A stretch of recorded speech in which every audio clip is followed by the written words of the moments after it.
Good morning, everyone.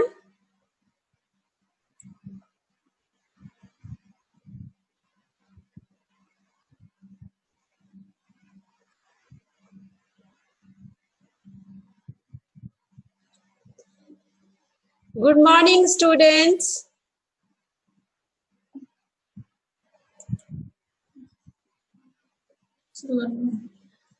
So, today we will discuss about the anatomy and about the tear film, its layer, and some common pathological conditions.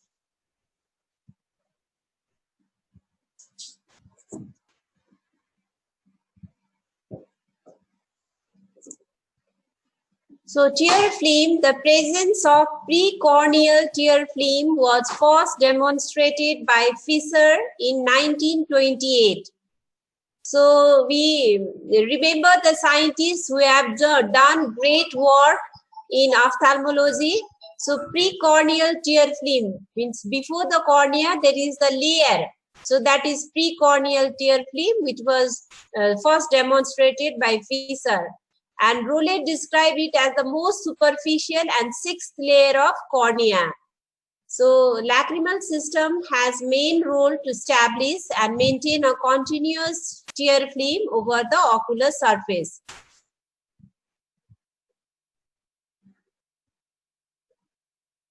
So lacrimal drainage system, in the last class which we have discussed, from which is secreted from lacrimal gland and drains into the passage. So it has got the main role.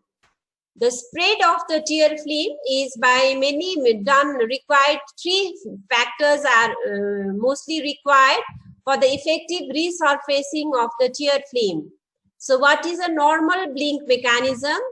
So we blink every minute. We blink about 20 to 22 times, and between the external ocular surface and the eyelid.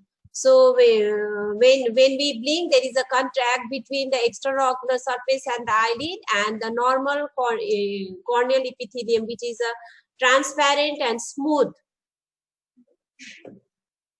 So human tears are distributed among the marginal tear strip or tear meniscus. So we have a tear meniscus. Normally also we have the tear meniscus high, and even in the dry eye we measure the tear meniscus.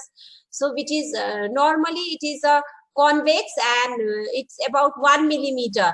But when it is decreased in case of the dry eye, this tear meniscus is either concave or it is absent. So that is one is the tear meniscus strip, which we can see over the lower limbus also. The precorneal film covering the exposed bulbar conjunctiva and the cornea. So you know which is a bulbar conjunctiva and cornea. So if there was not a tear film, then we could not have moved the lid frequently, or we not move what we are unable to move also. It provides a lubricating actions over there, and the conjunctival sac between the eyelids and the bulbar conjunctiva. So the male lacrimal gland produces about 95% of the aqueous component of the tear, and the accessory lacrimal gland of Krause and Wülfring, which produce the remainder.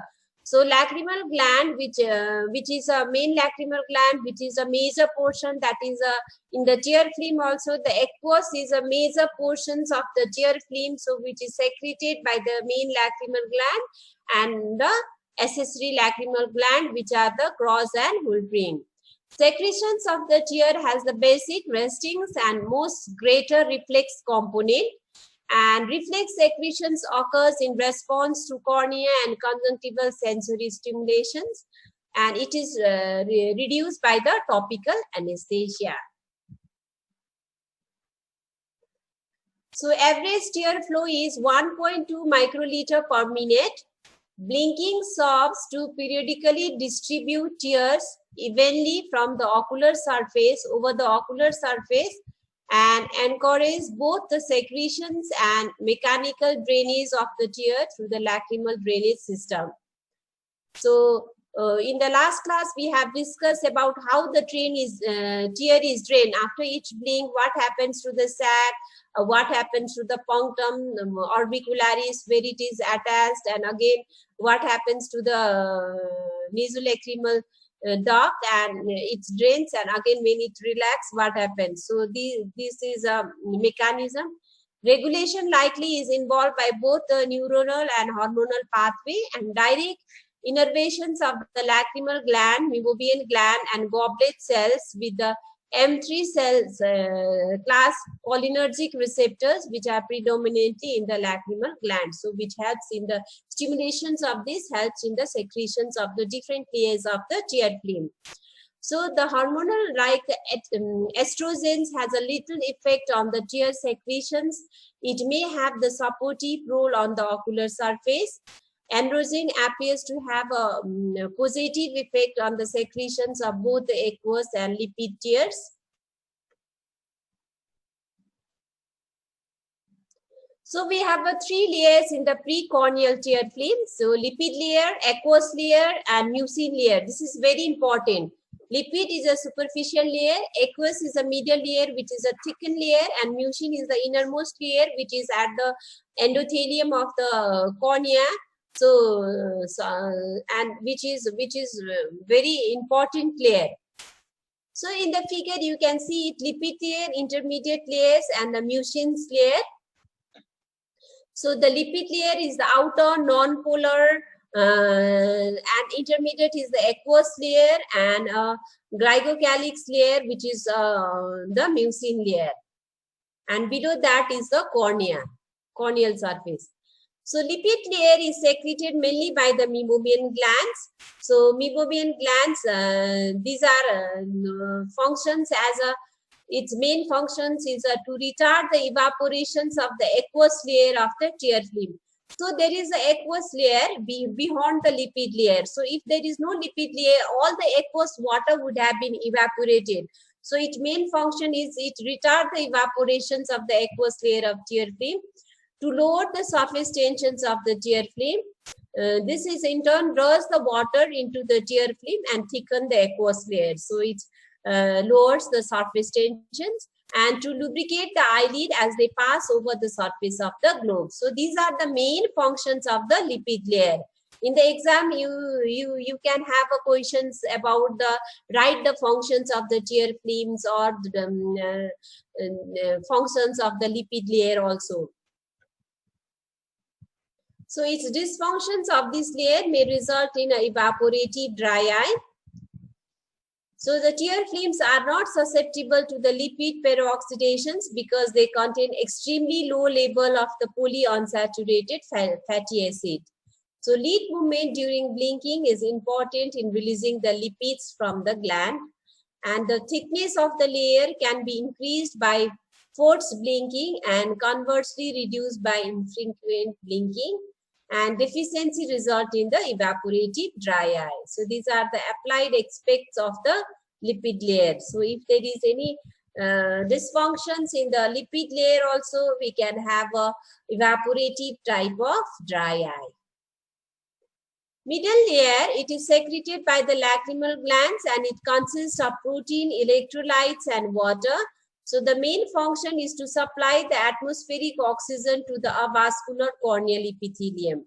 So cornea is avascular to maintain its transparency. So but it hence required the nutrition, so which is supplied by the avascular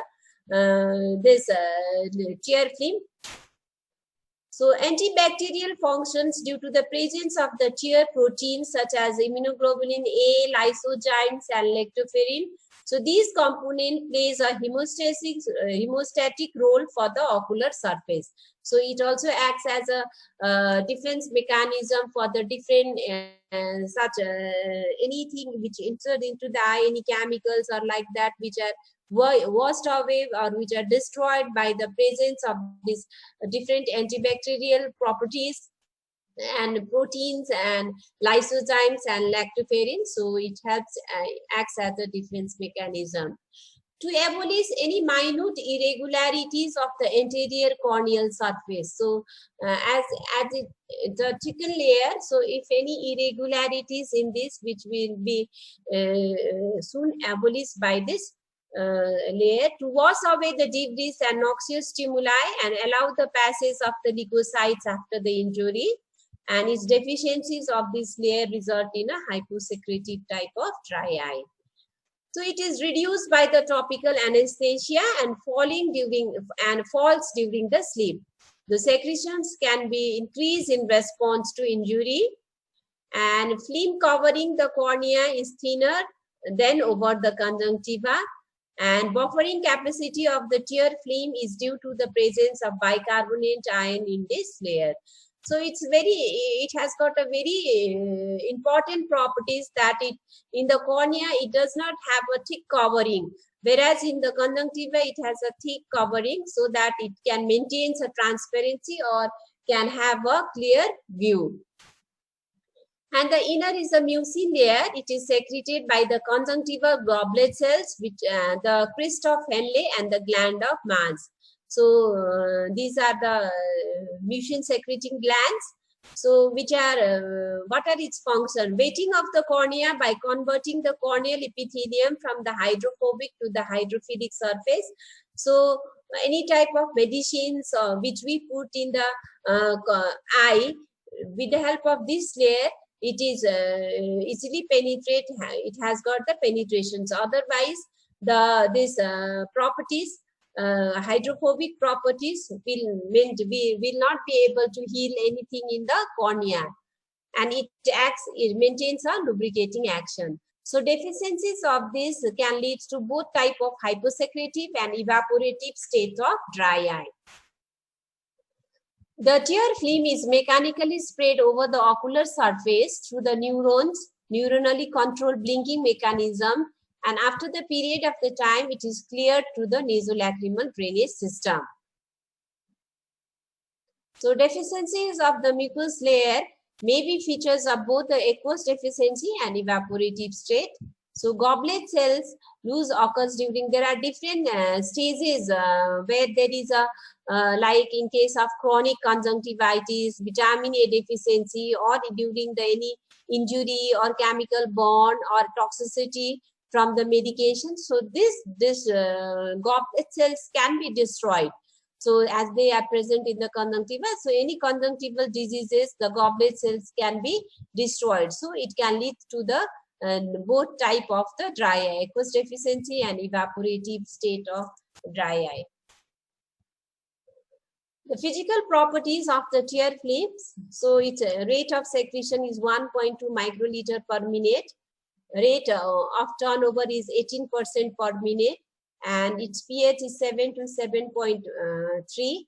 And if it has got a more less pH, then it will have the acidic nature, which is also not good, and more. So some medication can turn the pH. So the patient has got a burning sensations, and oxygen tension is about 40 to 160 millimeter of mercury. And the chemical compositions of the tear film and the plasma. So it has got the water. It has got more water content, solid, which is 1.8, less solid content. Sodium is almost same as that of the plasma, and potassium is little bit higher, chlorides, and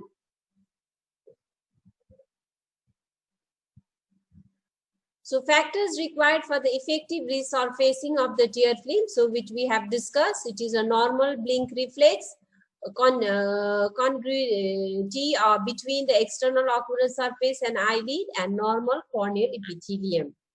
So it is the must for the free resurfacing of the tear film. So tear secretions is by basal secretions and reflex secretions. So basal secretions, cornea is continually kept moist and nourished by the basal tear and secreted by the accessory lacrimal gland. And the reflex secretion results from the irritations of the eye by the foreign particles, can also occur with the bright light and hot, spicy stimulations of the tongue and mouth, and reflex tears attempt to wash out irritant that may have come into contact with the eye.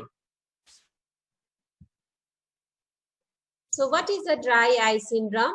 It is characterized by the ocular irritation resulting from an alterations of the tear film.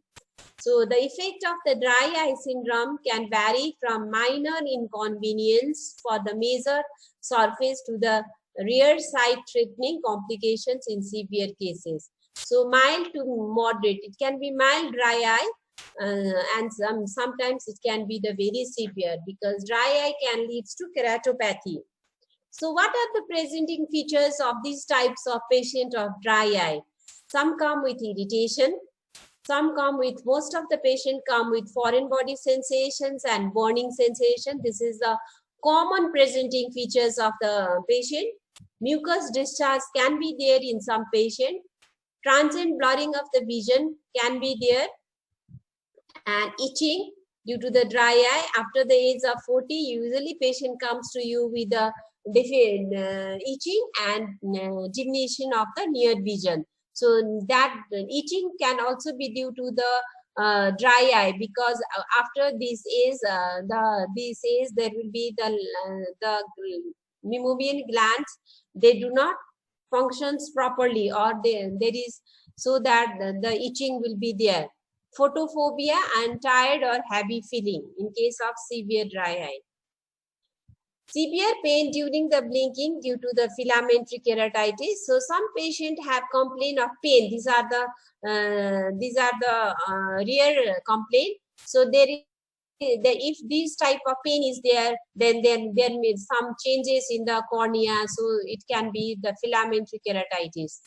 Some patient complain that their eye feels dry. They themselves notice that something dryness is there in the eye, especially when they go for the ride or they sit in front of the fan, so they will complain.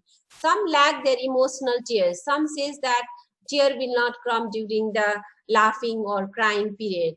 The symptoms tends to be worse towards the end of the day. So in the morning it will be okay, and at the end of the day it will be more worse with prolonged use of the eyes or with exposure to the environmental extremities. So these type of complaint will be presented by the patient. The symptoms are more with increased tears evaporations like ear conditioning, wind, or prolonged reading, and blink frequency is reduced.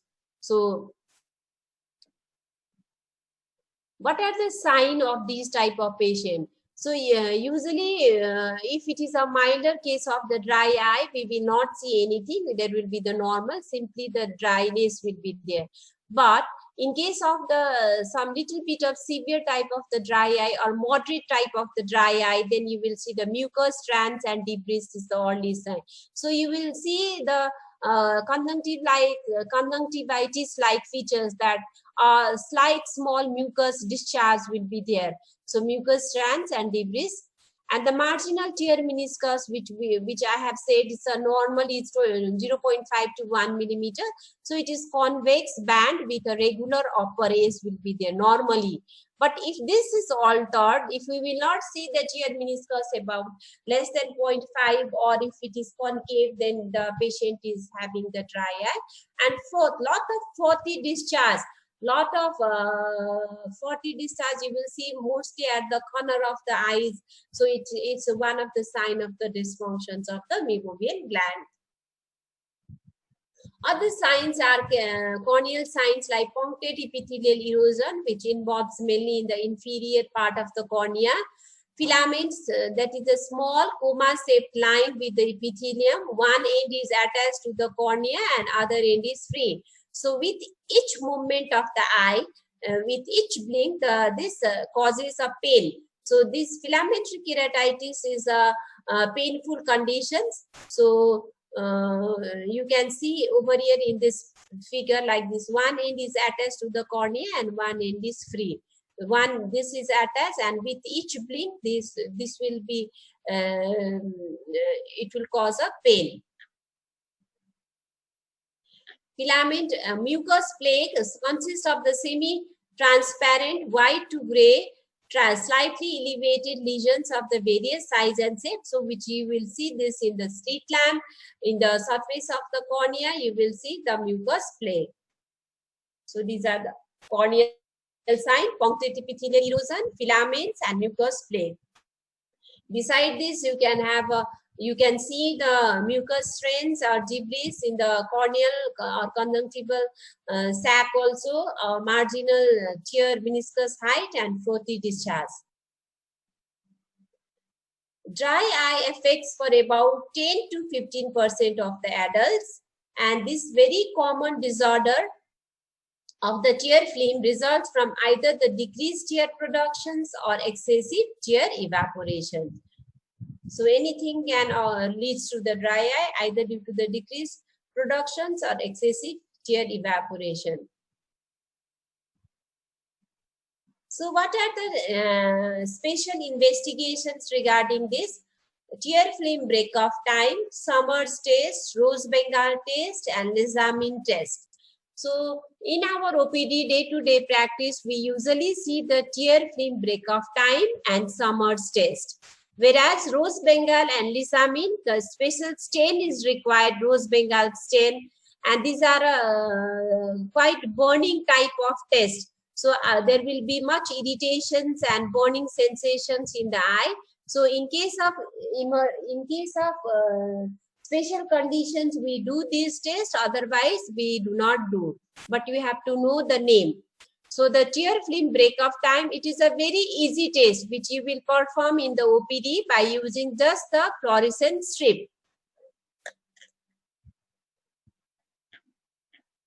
So tear film break-off, in tear film break-off time, you take a fluorescent strip in the lower fornix and just remove it and ask the patient to open the eye and count in the slit lamp the black spot. So if you count, if it appears within the 10 seconds, or if it how much the time it is prolonged, so that black spot will indicate the how much of the this patient has got the dry eye. So just with the help of the fluorescent strip, we can do this test. And Summers test is the specialized strip is there, Summers strip. You can see when you come to the OPD, you can see this. So if we do not make you see, then also you can ask what type of strip it is and you have to see it. In exam, it will be kept, these strips will be kept in your Viva, in your OSCE, everywhere. So the Summers strip is made up of the Wattmann's filter paper, and there will be the scale numerical there, and we will put this strip in the lower fornix, and we will see after the 1 minute, so how much the number of the reading will be there. So if it is 10, if it is 10 to 5 or less than 5, so depending upon that, mild, moderate, and severe dry eye. And Rose Bengal is a special type of the stain. Rose, you remember rose means red. So that is a red stain. But what is the speciality of this Rose Bengal is it stain all the dead and devitalized tissue.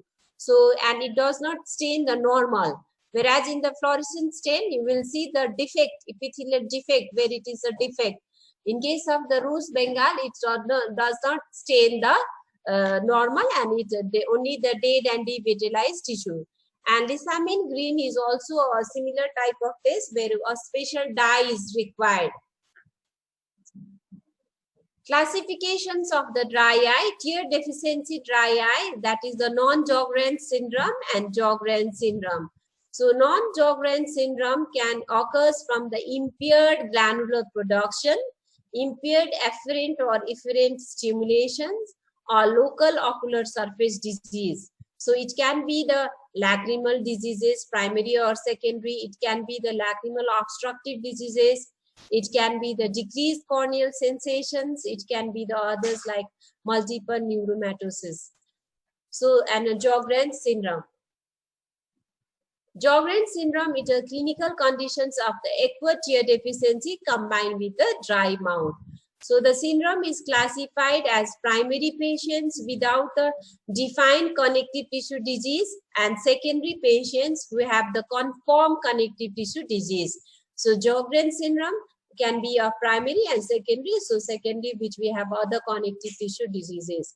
So secondary Sjogren's syndrome is associated with rheumatoid arthritis, lupus, erythematosus, polyarthritis, Wegener's granulomatosis, scleroderma, polymyositis, dermatomyositis, and primary biliary cirrhosis. So primary biliary cirrhosis. So these conditions, these systemic conditions, can also have the dry eye.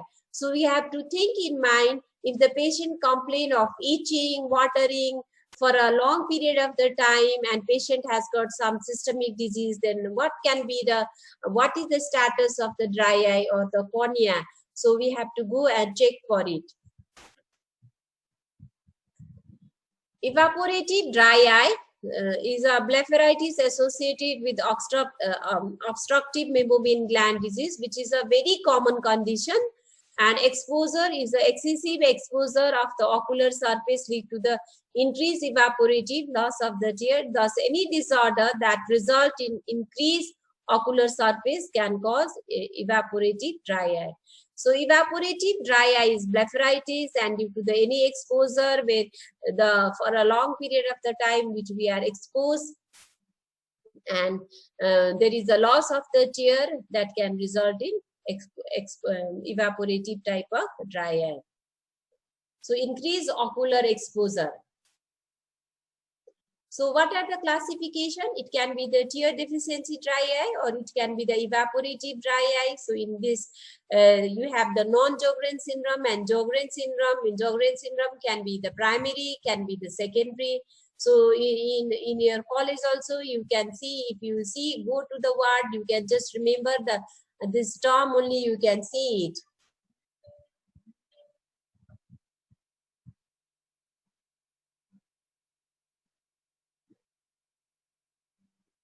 So other psychological, psychiatric, mechanical, neurological, or traumatic impairment of the eyelid.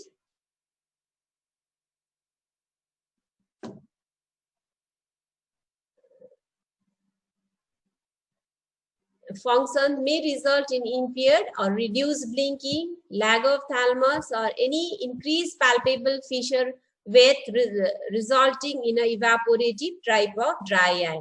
So any pathological condition in the lid where there is the free drainage of the aqueous or the free flow of the aqueous cannot occur, then those conditions can lead to the evaporative type of dry eye. Evaporative dry eye can be seen in thyroid eye disease secondary to proptosis or lid retraction. So in case of the thyroid, also we have to ask the patients about any eye discomfort, or we should always rule out this dry eye. Mucin deficiency dry eye. So the local conjunctival damage from the cicatrizing disease or surgical trauma resulting not only in aqueous tear deficiency but also in depopulations of mucin producing goblet cells and creations of the anatomical abnormalities of the conjunctiva leading to improper tear distributions.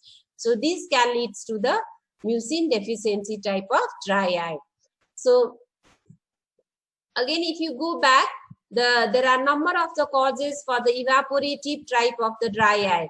In our OPD, we only think of the evaporative type of the dry eye, but we have to think we have to ask the systemic history and search for this tear deficiency type of the dry eye. So this we have to rule out all the systemic disease, especially the collagen vascular diseases, to connective tissue diseases, to rule out this Sjogren syndrome. And evaporative type of the dry eye is we commonly have blepharitis and other exposed history. So we have to ask about the occupation. What is the occupation of the patient? Long-term computer users, they have also reduced exposure, and those who works in a glass factories or some continuous sitting in the AC. These all patients can have the evaporative type of the dry eye. And the mucin type of the dry eye is any disturbances in the free flow of the aqueous in the or any disease of the conjunctiva. So what is the recommended treatment for the dry eye? This is the most simplest form of the treatment for the dry eye, which you can remember in day-to-day practice, in which is given in the American Academy of Ophthalmology. So if it is a milder type of the dry eye, so how you know that it is a milder dry eye? So you have done the Summers test, and if it is 10, so it's a milder type. It is 5 to 10 means it is a moderate, and if it is less than 5, it is a severe dry eye.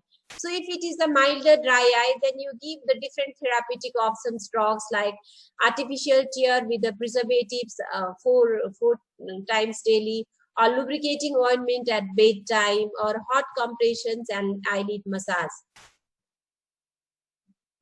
If it is a moderate type of the dry eye, then you give the artificial tear without the preservatives 4 times daily, lubricating ointment at bedtime, and reducible occlusion of the lower punctum, reversible occlusion of the lower punctum. So we have a punctum plug is available, and if we put that punctum plug, then there will be a absence of the what is amount of the tear is there that will remain in the eye, and that will not cause other keratopathy or other discomfort. And if it is a severe type of the dry eye, then all of the above treatments, means artificial tear, lubricating ointment, punctum plug, plus punctal occlusion have to be done in both the upper and lower part with some plugs, like which is implant or silicone plugs, or even we have to apply the topical cyclosporin. About 0.005% is available in the market, and topical steroid, if not preservative, available, and other moist environment. So we have to avoid all these things which causes the evaporative type of the dry eye. And to prevent the cornea, we can do the tarsorrhaphy, that is the adder the upper and the lower lid, and even bandage contact lens. So the drugs that decreases the aqueous tear productions are diuretics, antihistamine, anticholinergic, psychotropic, and anti-glaucoma drugs. So acetazolamide. So thinking this in mind, patient, if it is using this drug for a long period of the time, then we have to give the tear substitute along with this drugs. What are the tear substitutes? So we have a different tear substitute coming in different trade names. So hypomellose, polyvinyl alcohol, sodium hyaluronate, sodium chloride, and providone. And it is also available in the gel form, that is visco tear or tear gel, which consists of the carbomeres, and the ointment containing the petrolatum minerals oil, which is a lacquer gel, lacquer loop. It is available in lacquer gel in the market. So other options is a cyclosporin, which is available in 0.05%, and oral cholinergic agent. So these are the different drugs, the tear substitute, which we commonly use in our day-to-day practice, that is and which are some of them are with preservative free also. So when you come to the OPD for the clinical posting, you will know the names of the few drugs also.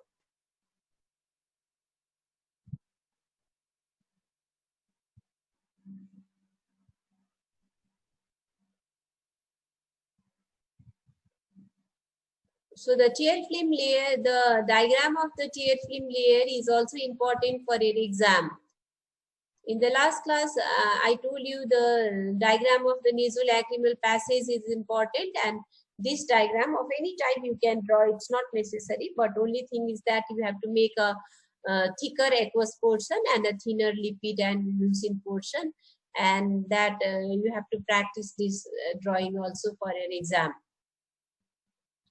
And the functions of the tiered film. So what is the function of the lipid layer? What is the functions of the aqueous layer? And what is the functions of the mucin layer? And its deficiency can lead to what type of the dry eye, and what are the causes of the dry eye. So these are important. So if you remember each layer one by one, then you can remember if, what type of dry eye, if it is a absence of the lipid layer or mucin layer. So what can be the cause of the this destructions of the mucin layer? So you will be asked practical different questions. And in the next class, I will be discussing about the, I think one more class is required to complete your lead portion. And what are the remaining things in the lead, like collagen, stye, and small topics are there, semniferon. So these small topics, both in very important for a practical day-to-day practice as well as for your practical exam. So I will discuss in the next class, and by that we will end this lead. Then I will move to the another topic.